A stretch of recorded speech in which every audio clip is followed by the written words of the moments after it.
कि Indian navy ने भी इसके अंदर पार्ट लिया और पाकिस्तान आईएनएस विक्रांत को उसकी गाजी सबमरीन के थ्रू डिस्ट्रॉय करना चाहता था, बट भारत ने जो है वो विक्रांत जो है उसको कहीं और रिलोकेट कर दिया और उसके जगह कोई दूसरा शिप वहां पर डिप्लॉय कर दिया। अब इंडियन नेवी ने कराची को भी वहां पर काफी, कराची पोर्ट पर भी बहुत अटैक किए, वहां पर भी चीजें डिस्ट्रॉय करी, और जो सबमरीन आईएनएस विक्रांत को डिस्ट्रॉय करने आ रही थी वही सबमरीन खुद ही वहां पर डिस्ट्रॉय हो गई। तो नेवी के कंट्रीब्यूशन के बारे में सर अगर आप कुछ बता पाए।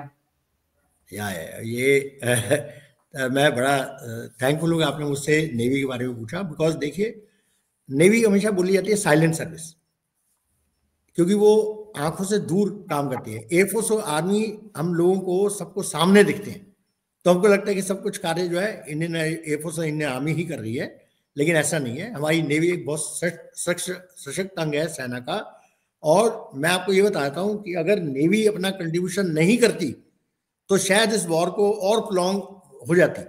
उसका मैं रीजन बताऊंगा आपको, बड़ा इंपॉर्टेंट है, और जो नेवी ने किया वो उसको भी हाईलाइट करना जरूरी है। इसलिए मैंने शुरू में बोला कि तीनों ही सेना के अंगों ने मिलकर एक ऐसा उदाहरण पेश किया है जो शायद वर्ल्ड में कहीं और नहीं मिलेगा आपको। बहुत ही अच्छे से सामंजस्य से जो युद्ध जो किया गया है, जिसको जीता गया है, वो तीनों की कंट्रीब्यूशन इक्वल है।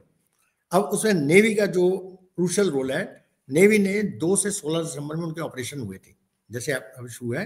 तो अप्रैल में एक्चुअली जब मिशन सर्च लाइट शुरू हुआ पाकिस्तान आर्मी का, जिसमें वो बांग्लादेश में उनको चुन चुन कर मारना शुरू किया, वो सब वो जो लंबी कहानी है, तो उस समय भी है जो नेवी जो है वो हमारी वहां पर डिप्लॉयड थी, लेकिन कोई इन एक्शन में थी, बिकॉज कोई एक्शन इशू नहीं था, लेकिन उनका था। लेकिन जो मेन प्रॉब्लम शुरू हुई थी वो 4 और 5 दिसंबर को, जैसे ही हमारी ये एयर स्ट्राइक हुई, उसके बाद उधर से 4 और 5 दिसंबर को जो इंडियन नेवी उसकी स्ट्राइक है, वेस्टर्न फ्रंट पर जजमेंट आया कि अगेंस्ट एयरफील्ड वगैरह हुई।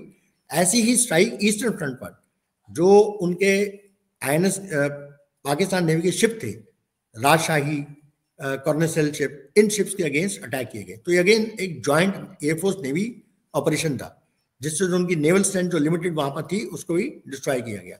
अब वो इंडियन नेवी ने उस समय पूरे जो बे ऑफ बंगाल है उसके ऊपर एक ब्लॉकेज, एक नेवल ब्लॉकेड बोलते हैं, वो पूरा एरिया ब्लॉकेड कर दिया था।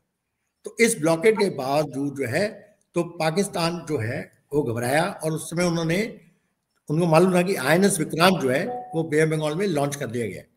तो उसको जो है सर्च करने के लिए उन्होंने अपनी जो सबसे बेस्ट जो उनकी सबमरीन थी, वो गाजी, आपने फिल्म गाजी में देखा होगा पाकिस्तान नेवी की, उसको लॉन्च किया। वो बड़ी ही केबल जो है सबमरीन थी, लेकिन उसके अगेंस्ट ये इंफॉर्मेशन इंटेलिजेंस आते ही जो हमारे जो उसके अगेंस्ट जो शिप्स है वो आईएनएस राजपूत वो लॉन्च किया गया। अब आईएनएस राजपूत जब वहां पर आया तो चिट्टीगांव और कोक्सबजार एरिया में वो डिप्लॉयड था। तो क्योंकि पीएनएस गाजी जो है विक्रांत को लोकेट करने में फेल हो गया, तो उन्होंने उसका एक ऑल्टरनेटिव टारगेट जो है उन्होंने देखा विशाखापट्टनम एरिया को पूरा जो है माइन कर दिया जाए, तो उससे कोई भी हमारे शिप ईस्टर्न फ्रंट में आ सकते। तो ये उनका सेकेंडरी प्लान था जिसको लॉन्च किया गया। उस प्लान के मुताबिक जो उन्होंने माइन कर दिया, तो आईएनएस राजपूत जो है उन्होंने एक काउंटर लॉन्च किया। उस काउंटर में उन्होंने इस पीएनएस गाजी को डिस्ट्रॉय कर दिया। तो एक बड़ा मेजर ऑपरेशन, मैं उसको बिल्कुल नक्शल में बता दूं कि उसका क्या हुआ। तो इसके कारण हमारा जो आईएनएस विक्रांत है वो सेफ हुआ, और आईएनएस राजपूत की जो शौर्य गाथा है वो आज भी मालूम है। ठीक, तो इसमें और बड़े सारे ऑपरेशन हुए, जॉइंट ऑपरेशन। जो मेजर ऑपरेशन था इसमें था, एक था एम्फीबियस ऑपरेशन। अब देखिए जॉइंट जो है वो आर्मी और नेवी ऑपरेशन, उसने एम्फीबियस जो शिप था हमारी पूरी जो आर्म फोर्स है उसको डिप्लॉय करना, वो कोक्सबजार एरिया में जहां पर मेजर बैटल हो रही थी वहां पर हमारे जो है आर्मी जो डिप्लॉय करनी थी। तो उसके लिए हमारे एम्फीबियस ऑपरेशन लॉन्च किए गए नेवी की तरफ से, और वो बड़े सक्सेसफुल ऑपरेशन रहे। तो ये जो ऑपरेशन था एक बहुत ही मेजर था। और जो joint Indian army Indian navy operation था, उसके कारण 16 दिसंबर को जो उनके रियर एडमिरल शरीफ थे पाकिस्तान नेवी के, उन्होंने भी सरेंडर एक्सेप्ट कर लिया। तो ये अलग अलग लेवल पर सरेंडर का प्रेशर हुआ था because of joint operations of army navy air force. अब इसमें जो वेस्टर्न के जो आपने पूछा कराची का, मैं उस जो मेजर रीजन था हमारी वॉर विनिंग का, मैं इसे मेजर रीजन मानता हूँ। देखिए पूरी उनकी ऑयल सप्लाई और पूरी उनकी शिप बिल्डिंग वो सारी कराची पोर्ट पे थी। कराची पोर्ट बहुत बड़ा मेजर पोर्ट है और वहां से ही सारी जो इनकी सप्लाई और पूरे पाकिस्तान की ऑयल सप्लाई वहां से थी।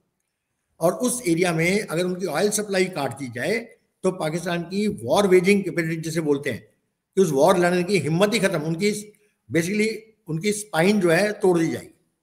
और ये जो ऑपरेशन है ये हमारी इंडियन नेवी ने किया, ये बड़ा सच। और इसके कारण जो है पूरी जो उनकी लॉजिस्टिक सपोर्ट है वो पूरी उसकी कमर टूट गई। तो ये जो हुआ था उसमें हमारी एक 4 दिसंबर को 25th मिसाइल बोट जो है उसे लॉन्च किया गया और उसके अंदर बड़े सारे शिप्स थे अपने जो जाके मिसाइल फायर जो करी है अपनी, और उन्होंने पूरे जो एक केमारी ऑयल स्टोरेज उनका डिपो था पूरा उसको डिस्ट्रॉय किया और साथ ही साथ उसका पूरा नेवल ब्लॉकेट फिर से उसका एरिया कर दिया और वहां पर जितने जो ऑयल उनके इंस्टॉलेशन थे वो सब जल गए। तो इतनी मेजर डिस्ट्रक्शन के बाद जो है उनकी पाकिस्तान नेवी की जो लॉसेस जो सपोर्ट है, ऑयल सपोर्ट है, वो सारी एक तरह से खत्म हो गई और ये एक मेजर कारण बना इसके लिए। बाकी जो है एक छोटा सा इंसिडेंट ये बताता हूँ कि देखिए वॉर में क्या कहता है, फॉग ऑफ वॉर बोलते हैं उसे, कि फॉग वॉर में अपनी ही गलतियां अपने लोगों से हो जाती हैं। तो 6 दिसंबर को एक पाकिस्तान का एक सर्चर एयरक्राफ्ट जो उड़ रहा था उसने गलती से अपने ही शिप्स को इंडियन शिप समझ के एक मैसेज दिया और उसके कारण आप सोचिए पाकिस्तान एयरफोर्स के एयरक्राफ्ट ने आके अपने ही शिप्स को डिस्ट्रॉय करना शुरू कर दिया। तो ये भी एक जो कारण है, एक मेजर लेसन बनता है उसके कारण जो आता है। तो ये जो ऑपरेशन है इसमें मेन 2 हिस्सों में थे ऑपरेशन, एक ऑपरेशन ट्राइडेंट था जो शुरू का ऑपरेशन और दूसरा था ऑपरेशन पाइथन। ऑपरेशन पाइथन जो सेकंड ऑपरेशन था नेवी का वो थोड़ा डिले हुआ क्योंकि जब हमने उनके कराची पोर्ट पर हमला किया, डिस्ट्रॉय करा, तो उनकी एयरफोर्स ने हमारे ओखा पोर्ट जो है गुजरात में वहां पर अटैक लॉन्च किए, उसके कारण हमें भी सेटबैक हुआ। तो उसके करीब 2 दिन बाद ये ऑपरेशन लॉन्च हुआ। तो इस तरह से हमने करीब उनका मोर देन 50% ऑयल जो इंस्टॉलेशन थी और ऑयल रिजर्व था उसको डिस्ट्रॉय कर दिया। तो ये एक बहुत बड़ा एक वो था ऑपरेशन नेवी का जिसके कारण तो दोनों तरफ से मैंने ऑपरेशन आपको बताए, INS विक्रांत वाला भी और INS और जो कराची।